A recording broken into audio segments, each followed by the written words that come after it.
China, país del continente asiático que alberga más de 1.300 millones de habitantes. Nación considerada como la más grande del mundo, proclamada en el año 1949 bajo el liderazgo de Mao Zedong, dividido en 23 provincias y 5 regiones autónomas, cuyo sistema político actual se sustenta en el comunismo. Venezuela, país del continente americano con más de 27 millones de habitantes. Constituido por 23 estados, un distrito capital, las dependencias federales y un sistema político socialista instaurado por el actual presidente de la República, Hugo Chávez.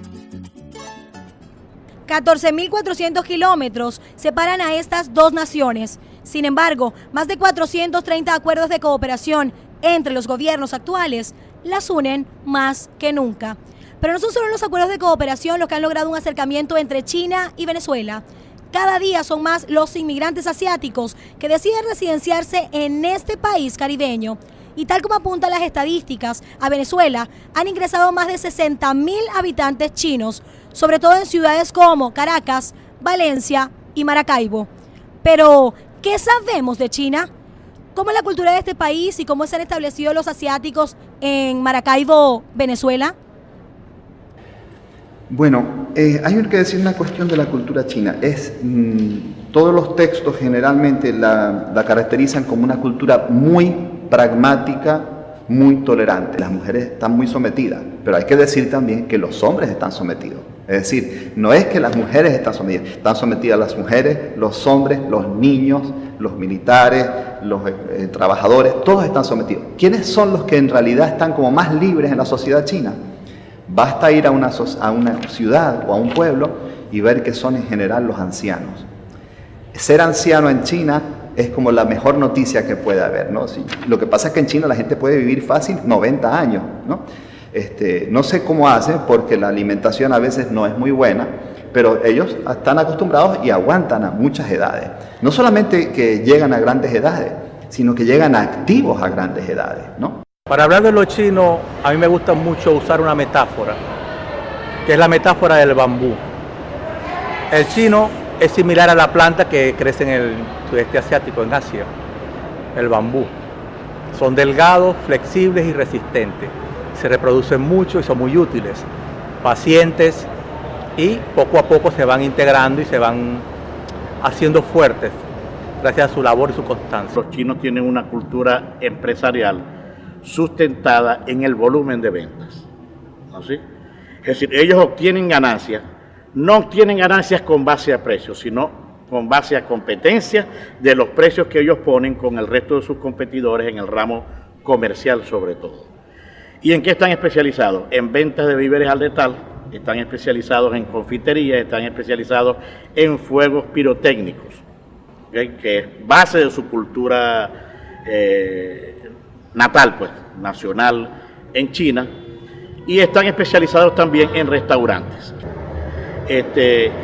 Y los chinos, la cultura del chino que está establecido en Venezuela es muy diferente, como te dije, a los otros. Estos son básicamente empresarios. La gente muy anciana está anclada a la tradición, que es algo muy importante en China, muy importante la tradición. Entonces no permiten fácilmente los cambios. Entonces, ¿hay cambios? Sí hay cambios, pero son muy graduales, ¿no? ¿Okay? Lo que empieza en una generación, se sabe que no la va a ver esa generación, sino los nietos de ellos. China es multicultural. Encontramos en China dos grandes religiones, la taoísta y la budista.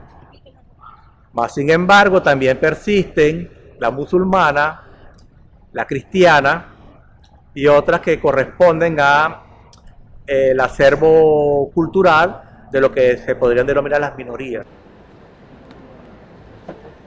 China es considerada como la mayor potencia mundial, un país bien establecido económicamente. Sin embargo, sus habitantes siguen emigrando y encontrando en países del continente americano, tales como Venezuela, la mejor opción para instalarse y mejorar su calidad de vida.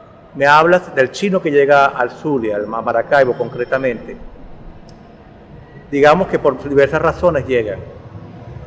Una de ellas es que por el problema poblacional ellos tienden a desplazarse para seguir en su progenie, para seguir buscando nuevos senderos, nuevas expectativas de vida, prosperidad, porque la competencia es muy grande allá. Los chinos son unos en todas partes, independientemente de su credo religioso y inclusive político. Chino, japonés, chinito japonés, ¿cómo diferenciarlos? Expertos aseguran que los chinos y los japoneses tienen diferencias físicas muy marcadas, tanto que su cultura se refleja en ello. Podemos caracterizar que el chino en general tiene la cabeza más redonda, lo que se llama la braquicefalia, o sea, son braquicéfalos, la cabeza es más redonda o más cuadrada, pero el japonés es una cara más delgada, dolicocéfala, ¿no? Dolicocéfala significa que las proporciones son 3 a 4, es decir, es más largo que ancho. En cambio el chino es tan ancho como largo. Generalmente los chinos son pueden tener mayor estatura que los japoneses, porque hay una cosa curiosa. En China antiguamente la gente todo lo hacía en el suelo, comía en el suelo, dormía en el suelo y se sentaba en el suelo. Y en Japón también. Pero en China evolucionaron hacia la silla, ¿no? Y hay sillas chinas antiquísimas. Pero el Japón siguió manteniendo lo del suelo. ¿Qué pasa con eso? Que al hacer todo en el suelo, con los pies cruzados, la circulación de las piernas se va atrofiando, se va, vamos a decir, obstaculizando. Entonces, el cuerpo de aquí para arriba puede crecer muy bien, vamos a decir, desarrollarse normalmente, pero de aquí para abajo generalmente las piernas son cortas. Entonces, el japonés típico, vamos a decir, no es muy alto. En cambio, el chino sí puede ser más alto que el japonés.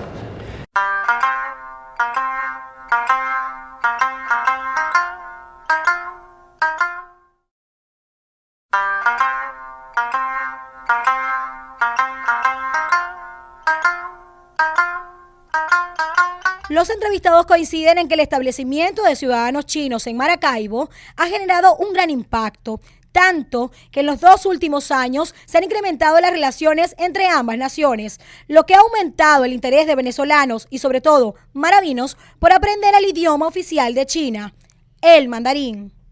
El mandarín es uno de los idiomas más hablados, más antiguos primero del mundo y más hablados, o sea, hablado por mayor población en el mundo, ya que China solamente tiene 1.300 millones de habitantes, entonces es uno de los idiomas más hablados del mundo.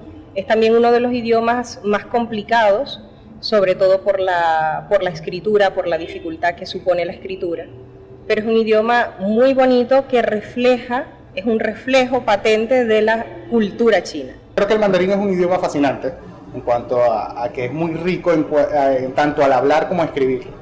A la hora de hablarlo hay que tener una pericia impresionante para los tonos, porque creo que los tonos, al decir una palabra con un tono diferente, ya estás diciendo otra cosa. También a la hora de escribirlo, creo que es todo un arte poder escribirlo, cómo lo escribes y la manera de cómo se puede interpretar lo que escribes, con los ideogramas, bien sea por ideogramas o por la romanización, que es llevada a nuestro alfabeto, lo que ellos dicen. En mandarín, las casitas que ustedes ven por ahí, ¿verdad? Ninguno de esos son letras, puros símbolos que existió durante la antigüedad, fue evolucionando poco a poco y formó lo que es ahora, ¿no? Entonces, mucha gente me dice, ay, pero ¿qué significa este trazo? ¿Y qué significa otro trazo? Y eso en realidad no significa nada. Un trazo no significa nada. Unión de trazos sí significa algo. La enseñanza-aprendizaje del idioma chino mandarín llegó a Maracaibo y lo hizo a través de cursos de inducción que se iniciaron en la ciudad en el año 2008, como parte de las actividades extracurriculares de la Facultad de Humanidades y Educación de la Universidad del Zulia. Esta iniciativa de enseñanza-aprendizaje continuó creciendo en la ciudad en el año 2009, guiada por Andrés Suárez, ciudadano de la República Popular China y además residenciado en Maracaibo, encargado de elaborar un programa formal para la enseñanza de este idioma de origen asiático en la Universidad Rafael Belloso Chacín. Son en la actualidad Luz y Urbe las instituciones acreditadas para dictar esta lengua en diferentes niveles y horarios. Las motivaciones que tienen los estudiantes para aprender este idioma son muchas, pero sin duda la que prevalece en todos los perfiles es la curiosidad. En la Universidad de Zulia dan una vez a la semana, que consta de 8 de la mañana hasta 12 del mediodía. Aquí en Urbe nosotros hemos tomado una estrategia de 2 días a la semana, 2 horas académicas hasta la clase, que en total son 4 horas académicas, okay, durante la semana. Sin embargo, en realidad, para mí, nosotros siempre hemos pensado y hemos hablado con las personas de aquí, los jefes de Urbe, queríamos aumentar realmente la cantidad de horas académicas que se dicta en un curso, en un nivel. Sin embargo, bueno, por muchas circunstancias aún no ha podido aplicar. En la Universidad del Zulia tenemos un tiempo de enseñanza mucho más largo. Por ejemplo, cada nivel de enseñanza son 42 horas. En Urbe son 28 horas por nivel, lo que supone que se enseñen menos lecciones por nivel en Urbe. En Luz se enseñan más lecciones, por lo tanto el tiempo de aprendizaje, el periodo de aprendizaje se hace más corto. Usando el mismo material de estudio, tanto en Urbe como en Luz significan 10 niveles, equivalentes a 2 años, y en Urbe se hacen 22 niveles. Como estudiante de ingeniería, especialmente mecánica, yo tengo interés en eso como una posibilidad de a futuro quizás poder trabajar allá o quizás estar en una empresa donde se necesite contacto con gente de China y yo pueda hacer quizás el vínculo que haya entre esas personas y entre la empresa. Yo siempre he querido estudiar japonés, ya tuve la oportunidad de estudiar inglés, pero siempre he tenido la necesidad de estudiar japonés. Lo que pasa es que en Maracaibo no se da ese tipo de idioma. Y me costó un mundo, entonces vi la oportunidad de que una universidad acá en Maracaibo, aquí en la ciudad, estaba ofreciendo lo que es mandarín.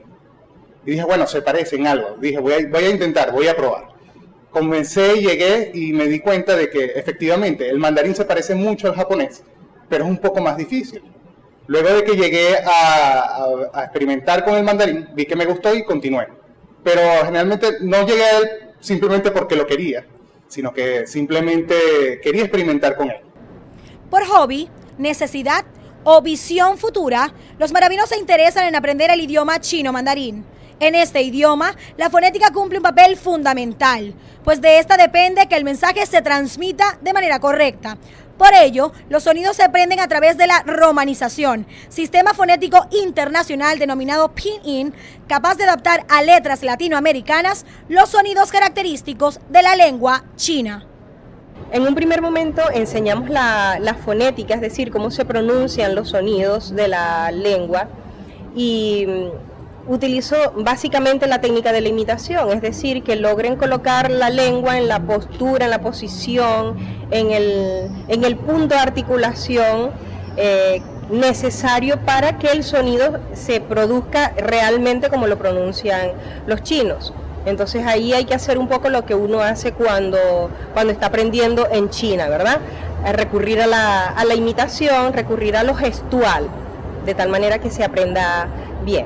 En un segundo momento me parece muy importante en la enseñanza del mandarín que no se prolongue el conocimiento y la habilidad para decir cosas relativas a uno mismo, es decir, a una autopresentación, por ejemplo, deben saber hacerla ya el primer día de clases.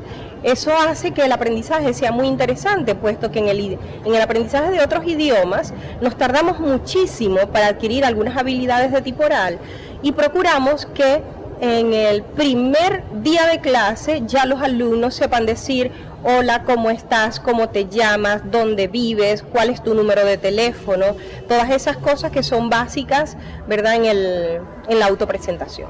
En los primeros niveles es solamente fonética, porque es muy importante, antes de empezar con los caracteres, es importante saber pronunciar, porque hay por lo menos partículas fonéticas que suenan muy parecidos. Por ejemplo, te voy a dar unos ejemplos. Por ejemplo, lo que es el yu o el chu, o sea, lo que es con aire, sin aire. Ese tipo de cosas son importantes en los primeros niveles para que después, o sea, uno pueda pasar a lo que es el aprendizaje de los ideogramas, del carácter como tal. Aquí mismo, en Urbe, damos primero la fonética. Por eso el primer nivel es pura fonética. En fonética en mandarín, el sistema se llama Pinyin. El sistema Pinyin es un sistema romanizado, porque como nuestra cultura en realidad no existe en la letra de ustedes. Entonces, pero para lanzarse al mercado internacional, para que todo el mundo pueda aprender mandarín, hicieron una romanización. Sustituimos los sonidos, los símbolos antiguos, con la letra de ustedes. En el nivel 1, uno solamente ve lo que es el habla, solamente para practicar cómo se habla. Yo creo que ya ahí esto se lleva a todo el nivel solamente para interpretar cómo son los tonos. Al interpretar un tono, cambia la palabra, puede cambiar el sentido de lo que estés diciendo. Ya en el nivel 2, cambia la mecánica, porque ya tienes que aprender cada trazo de los ideogramas.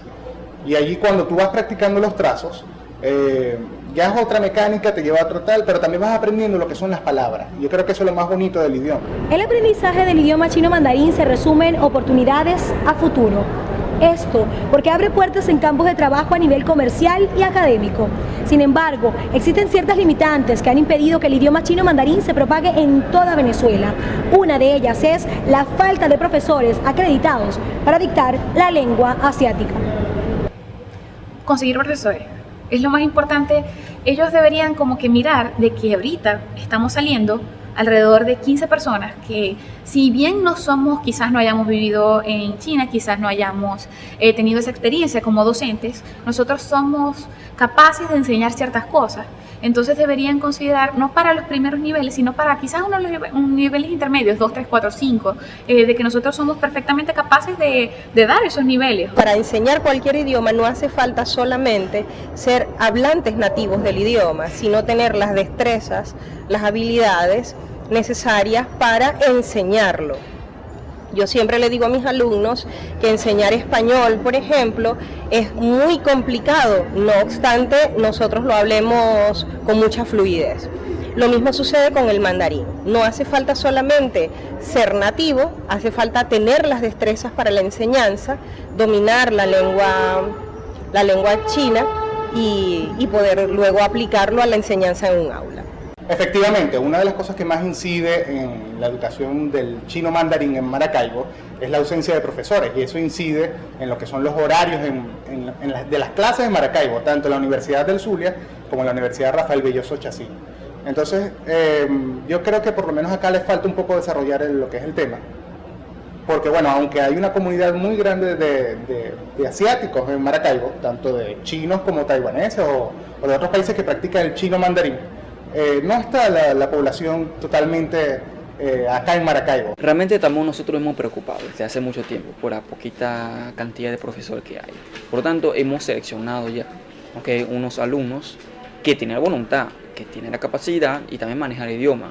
Estamos tratando de que ellos acomodan todos los requisitos, cumplan todos los requisitos, presentan la prueba, componente docente, para ingresar nuevamente. Ya en realidad este periodo nuevo que viene en Urbe, comienza un profesor nuevo.